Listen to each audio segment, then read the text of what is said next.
¿Recordáis las reacciones a los primeros trailers de Final Fantasy XVI? Entre la sorpresa, la celebración por saber que el equipo de Final Fantasy XIV se encargaría, la incertidumbre por el sistema de combate y las especulaciones sobre la trama, hubo un tipo de comentarios que predominó. ¡Qué buena pinta tiene esta vuelta a los orígenes! Por fin vuelve el rollo de los Final Fantasy clásicos. Fue ahí cuando me acordé. Cierto, la mayoría de la gente cree que los Final Fantasy originales, los anteriores al 7, son juegos de fantasía medieval. Es natural en realidad. Al principio, yo también lo creía. ¿Lo piensas tú también? Quédate conmigo. Veremos si al final de este vídeo sigues creyendo lo mismo. Repasemos un poco la historia del primer Final Fantasy. Comienzas encarnando a 4 guerreros elegidos que deben rescatar a la hija de un rey secuestrada por un malvado caballero. Hasta aquí, bastante medieval, sí. Tras conseguirlo, tenemos que ayudar a una bruja que ha perdido su ojo de cristal, ya que se lo ha quitado un pirata. Un pirata de los de parche en el ojo y pata de palo. Espera, este estereotipo no es del todo medieval, ¿verdad? Pero bueno, ha habido piratas durante toda la historia de la humanidad, así que... Tras una serie de aventuras llegamos a la tierra de los elfos, que debemos salvar de un malvado vampiro nigromante, y después ayudamos a unos enanos a recuperar una gema mágica. Esto ya nos suena un poco más al rollo de El Señor de los Anillos, elfos, enanos... En realidad, El Señor de los Anillos tampoco es fantasía medieval, pero eso nos daría para otro vídeo. Siguiendo un poco más con la historia de los Guerreros de la Luz, encontramos en una cueva algo que nos saca un poco de la ambientación. Un robot. Un deteriorado robot, que nos da pistas sobre un lugar al que llegaremos pocas horas más tarde, una fortaleza flotante que está llena de otros robots como él, y en la que encontraremos las ruinas de una civilización antigua. A propósito, ¿conocéis las primeras pelis de Hayao Miyazaki? No hablo de Totoro, El viaje de Chihiro ni La princesa Mononoke, sino de las pelis de Ghibli más antiguas, Nausicaa del Valle del Viento y El castillo en el aire. Si no las habéis visto, quizá queráis dejar el vídeo aquí, porque voy a hacer spoilers de ambas. En El castillo en el cielo, una chica con un misterioso cristal escapa de unos villanos y acaba en una mina. Allí conoce a un joven inventor que se empeña en protegerla y acompañarla.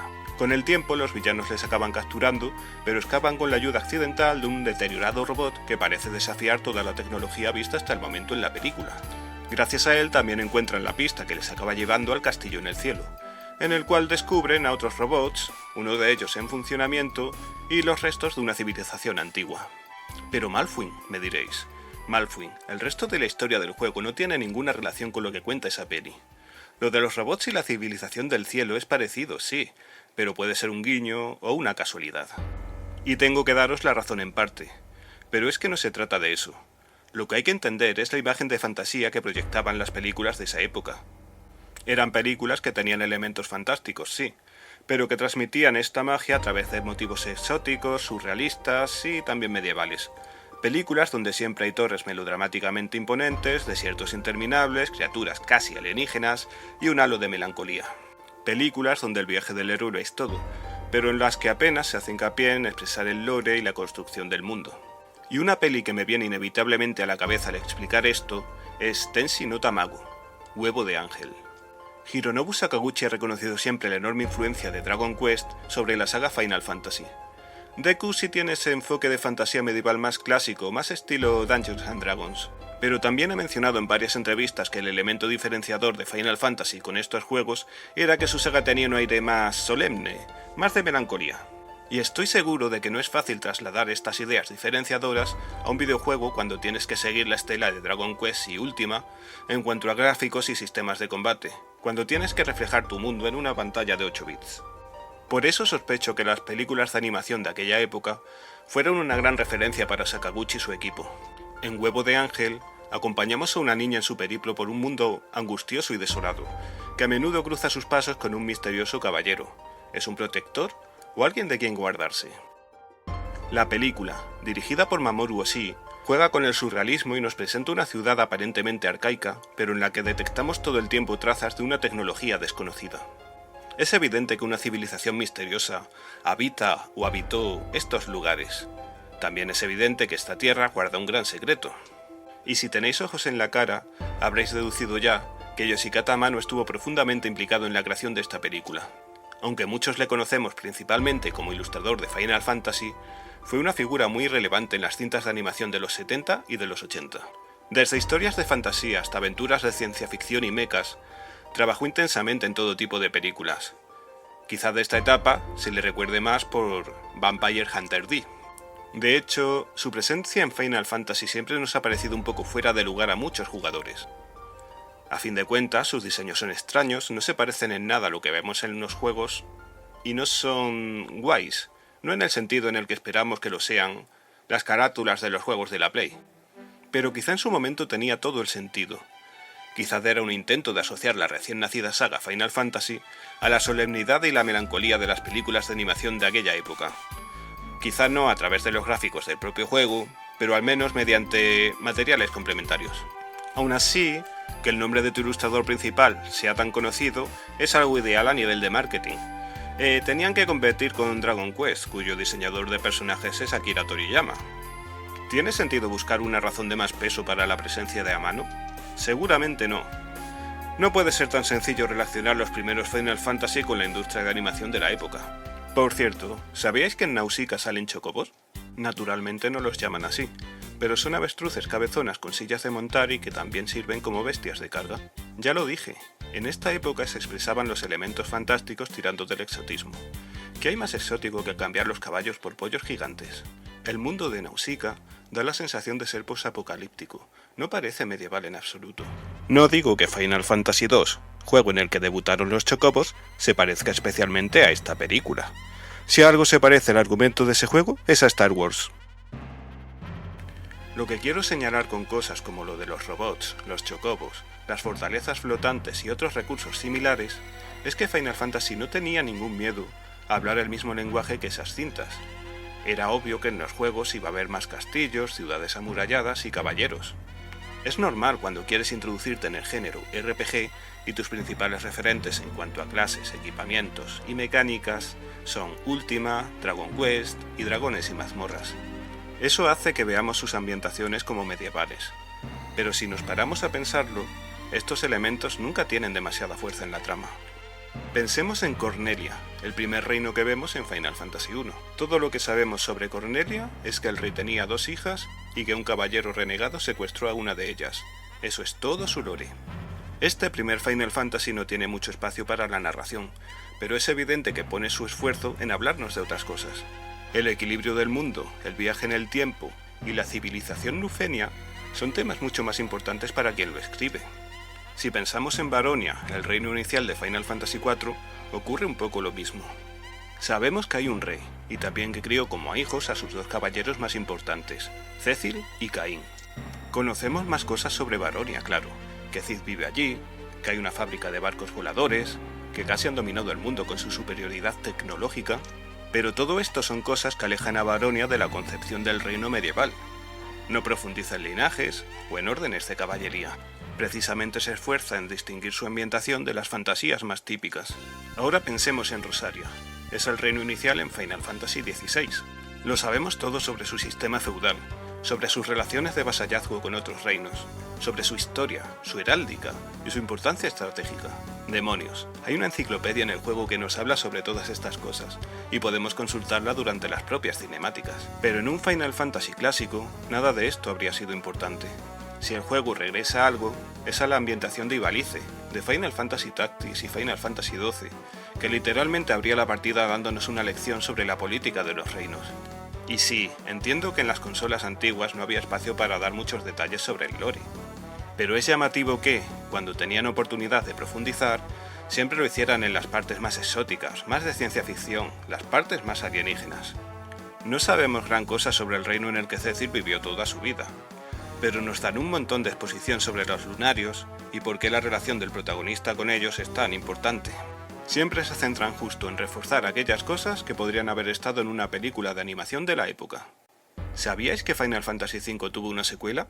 No en forma de videojuego, sino de películas. No es un hecho conocido y creo que los fans del juego no las consideran una muy buena secuela, pero creo que en ellas podemos ver claramente el tipo de ambientación que los creadores tenían en mente. En Final Fantasy V, la leyenda de los cristales, nos encontramos una vez más ciudades arcaicas y paisajes ominosos, pero también vemos que los personajes se desplazan en moto, hay monstruos casi alienígenas y, bueno, creo que intenta parecerse mucho a las películas animadas de las que he hablado antes. No hace ningún intento de acercarse a esa estética de la Edad Media europea que sí vemos claramente en Final Fantasy XVI. De hecho, prácticamente la evita. Si el equipo de Final Fantasy XVI hubiese querido realmente una vuelta a los orígenes, ¿no deberíamos encontrar más parecidos? Uno de los directores de La Leyenda de los Cristales es Tomihiko Okubo, que trabajó como animador en Nausicaa del Valle del Viento. Otra de esas casualidades que por sí sola no nos dice mucho, pero se están acumulando bastantes. No puedo terminar el vídeo sin hablar de Final Fantasy VI, mi favorito, y el que claramente se aleja más de la supuesta ambientación medieval. Este juego, su tono, sus influencias en el siglo XIX, el steampunk y la estética de las novelas de Julio Verne, nos daría para un vídeo entero. Como no tenemos tanto tiempo, solo señalaré el parecido entre las minas que vemos en la famosa secuencia de apertura y las que se nos muestran al principio de El castillo en el cielo. Incluso aquí, cuando la saga ya estaba encontrando una nueva identidad, los creadores echaban mano a referencias de la animación de los 80. Esa nueva personalidad, que nació en Final Fantasy VI pero se asentó definitivamente con Final Fantasy VII, fue sobre todo estética y vino de la mano de los diseños de Tetsuya Nomura. No se trataba de que las ciudades superavanzadas, el impacto de la tecnología en el mundo y las amenazas extraterrestres fuesen una novedad en la saga, todo lo contrario. La novedad era que ahora teníamos protagonistas con diseños más comerciales, más shonen, y que el exotismo y el surrealismo ya no eran tan necesarios para transmitir las ideas. Y la verdad es que, para todo lo que Final Fantasy parece inspirarse en animación, es extraño que nunca haya tenido una serie de anime. O quizás sí lo tuvo. ¿Habéis oído hablar de Final Fantasy Unlimited? Se trata de un anime de 2001 que contó con 25 episodios. Esta serie nos muestra un mundo oscuro y desolado, lleno de elementos exóticos y tecnologías extrañas. Aunque abusa de las secuencias de CGI, siento que esta serie tiene todo el ADN de las películas de animación de los 70 y los 80. El esfuerzo en imitar algunos de los diseños de Amano es palpable, y ese mundo sombrío y solitario que refleja coincide bastante con lo que vemos en obras como Huevo de Ángel o Nausicaa. Su problema fue que, en la cultura popular, a aquellas alturas la imagen de Final Fantasy ya era muy distinta. Los juegos con personajes shonen diseñados por Nomura habían vendido billones, y nadie parecía entender muy bien qué pintaba una serie tan alejada de esa estética y lenguaje. Seguro que una serie de 25 capítulos sobre el pasado de Zack habría sido mucho más popular. Pero lo que Final Fantasy Unlimited pretendía, pienso yo, es reflejar la estética y ambientación de los juegos anteriores al 7. Juegos donde el surrealismo fantástico y las estructuras imposibles tenían más peso que la fantasía medieval. A propósito, el director de esta serie de animación es Mahiro Maeda, que también trabajó como animador en Nausicaa. Otra casualidad.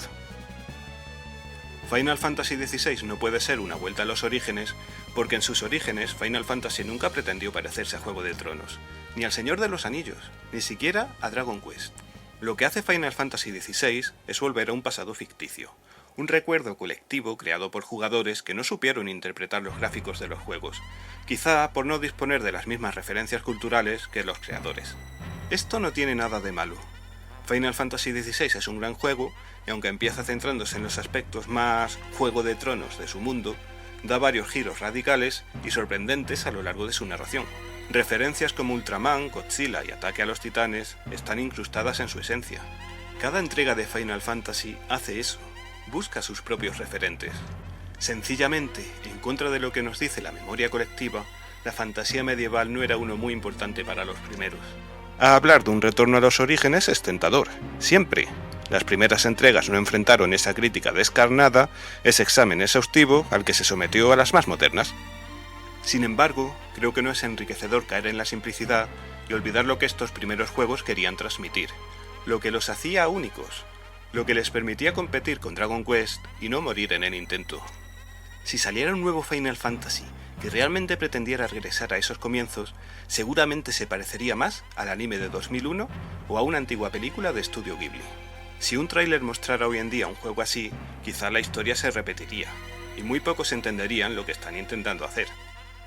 En todo caso, y esto no deja de ser una opinión, creo que es empobrecedor seguir extendiendo la idea de que Final Fantasy empezó como una sencilla historia de caballeros y dragones. Es precisamente el huir de las expectativas, de los mundos prefabricados y de la comodidad de los jugadores lo que ha llevado la saga tan lejos. Es un camino que nunca han dejado de lado, y aunque hayan tomado algún desvío, espero que sigan recorriéndolo muchos años. ¿Y tú, qué opinas de la posible influencia de las pelis de animación en Final Fantasy? ¿Crees que la fantasía medieval tuvo más peso en la saga de lo que da a entender este vídeo?